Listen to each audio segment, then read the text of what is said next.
Hello there, my young readers, and welcome back to the channel. And if you're new, welcome. If you can't tell, we are in full Christmas mode for this story. So to help celebrate the season, we decided to read a Christmas story.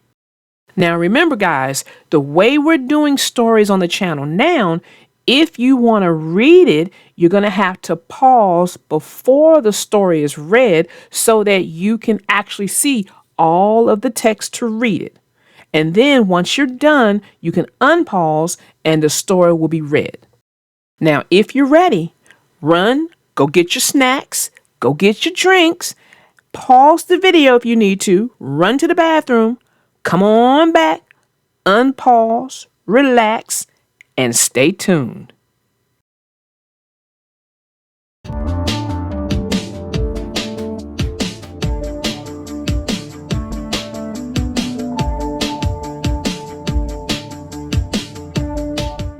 The name of this story is called The Little Engine That Could and the Snowy Blowy Christmas, written by Waddy Piper and illustrated by Christina Ong.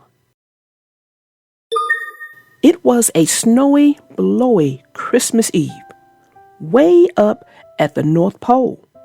Santa ate the last piece of Mrs. Claus's Christmas pie, licked his fingers, and headed outside to hitch up his reindeer, Dasher and Dancer, and Prancer and Vixen, Comet and Cupid, and Donner and Blitzen.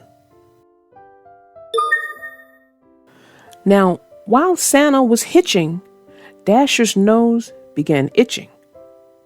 Achoo! Went Dasher. Achoo! Achoo! Why, Dasher, said Santa, you seem a bit under the weather. Are you sure you're okay? Dasher nodded his head and pawed the snow. He was eager to go. So away they all flew to deliver their sleigh full of toys to children everywhere. By the time they were halfway done with their deliveries, Dancer's nose began to itch.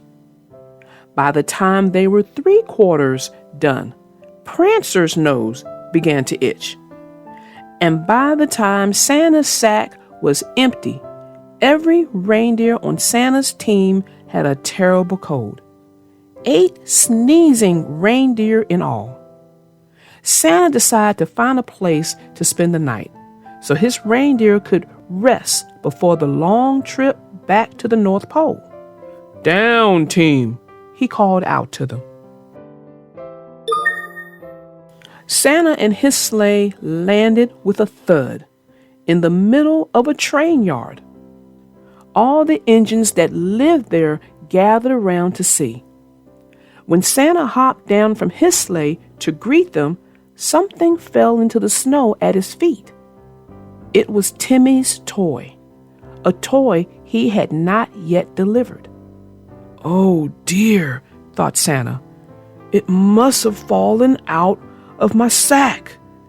How will I ever get to Timmy's house to deliver this now? All of my reindeer are sick. Then Santa looked up at the engines. Ho, ho, ho, he chuckled. What a lucky Santa I am. I know how I'll get to Timmy's. I'll take the train. But which engine would help him? You are shiny and new, Santa said to a little yellow engine. I bet you're fast too. Will you help me take this toy to Timmy on the other side of the mountain?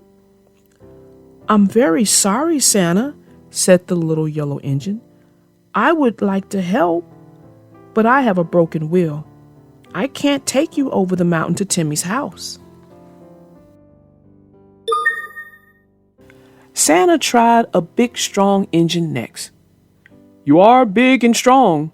You would have no trouble at all getting over the mountain. Will you help? I have a big, important load to deliver, said the big, strong engine, with a huff and a puff of smoke. "I can't take you. No, I can't. No, I can't." Santa sat down in the snow and shook his head.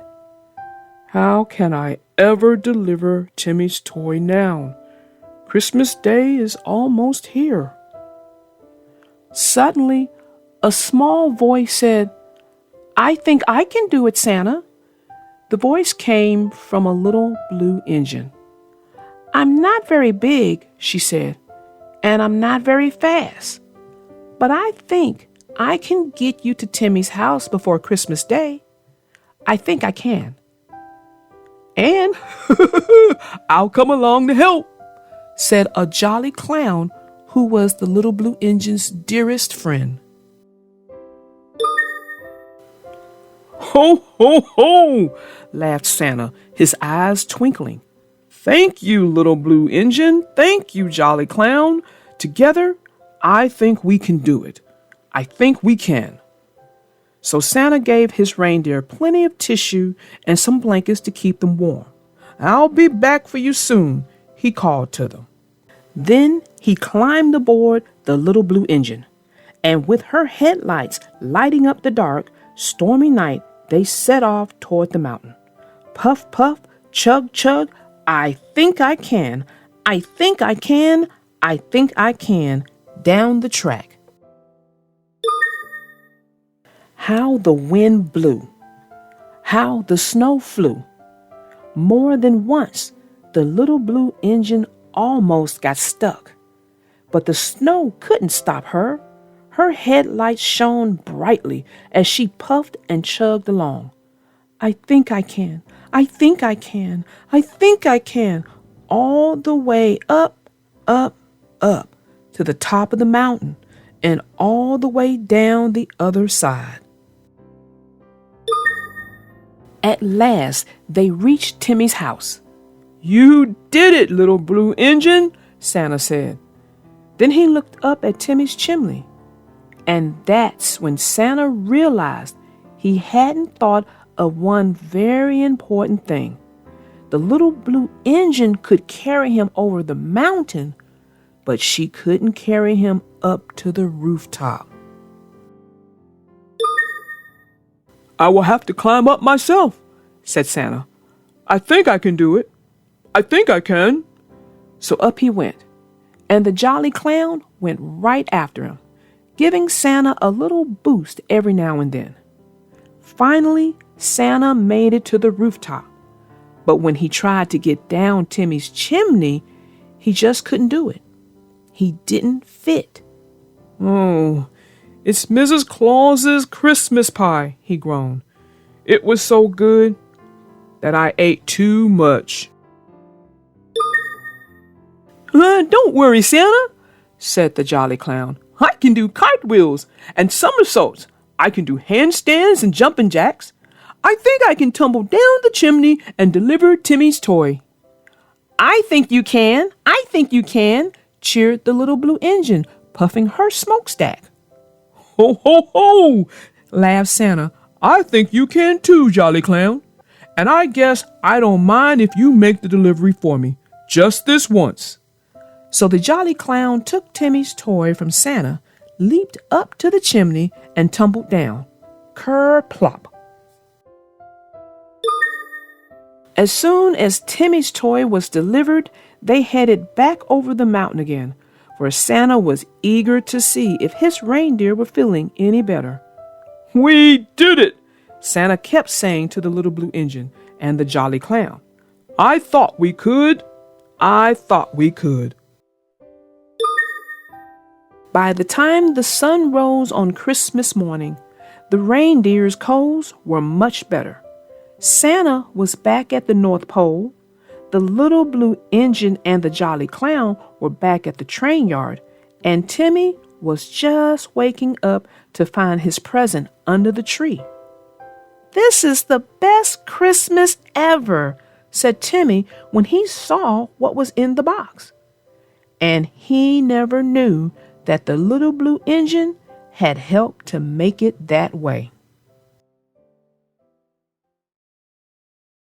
Well, that ends our story. Wow, we saw Santa get stressed in this story. And who can blame him when his whole team went down for the count due to illness? It's like when a parent gets sick and the other parent gotta get everything handled.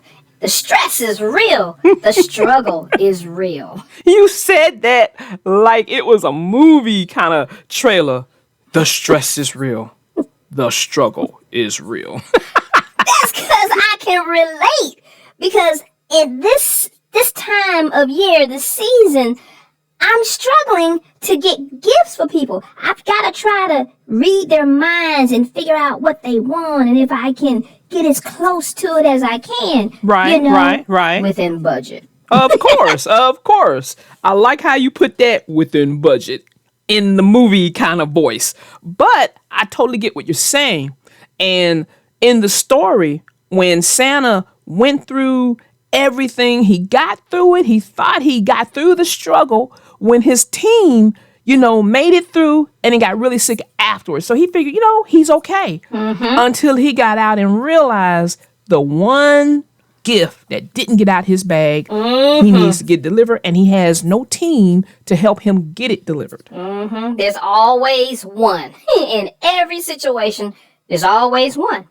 No matter what, one something. But you know what? The yellow train, the yellow engine train, at least she tried. I mean, she told him, look, my wheel is broke. I wish that I could help, but I got an issue myself. So Santa was like, no problem. He gonna move on to the next engine, see if he can get help from that one. And he said, he was looking for a big, strong one. He found a big, strong one. Now, that big, strong one don't look for nothing but a piece of coal in your stocking, your Christmas stocking this Christmas, because you didn't even try. He said he had an important delivery he had to make. And that's kind of where he dropped it off at. That's it. Yeah, but I don't think Santa is a vindictive, person. So I don't think that he would do that because he told him he had, something else he had to do. I get it. I'm sure Santa probably got it. But he did get somebody to help him that, he didn't even expect. He was sitting down in the snow, kind of thinking about it. I think he might have been doing a little bit stressing about it when all of a sudden he hears a little voice says, I think I can. And I'm like, oh, there's the story right there. I think I can engine just popped up. What I didn't know was that I think I can was, a female engine. But that little blue engine said, look, I'm not the biggest, I'm not the fastest, but I can give it a try. But she was the honest. So I give her a lot of credit. Not only that, but I think because of her, we end up with a situation that's, an all's well that ends well situation. But don't forget, it wasn't just the little blue engine who could that helped to save the day. Jolly the clown was also there, and he helped a tremendous amount, because who else could have helped push Santa up to the roof? Right. To the, I forgot. Sorry, Jolly. Actually had to go into the chimney because, Santa, those dyes aren't working, especially when you're eating all those pies. But Jolly, he got it handled. Well, 'tis the season not just for enjoying your gifts and everything. It's also the season of eating, because I don't know about you, but I do get my eat on around this time of the year. You are not alone with that. Trust me on that. Now, guys, I hope you enjoyed this story. This story is what we like to do on the channel for Christmas. We don't go crazy with a ton of Christmas stories around this time, but we do want to drop one or two on you. So I hope you enjoyed it. I hope you have a great, great Christmas. Well, guys, we all will see you in the next episode. Ta-ta for now.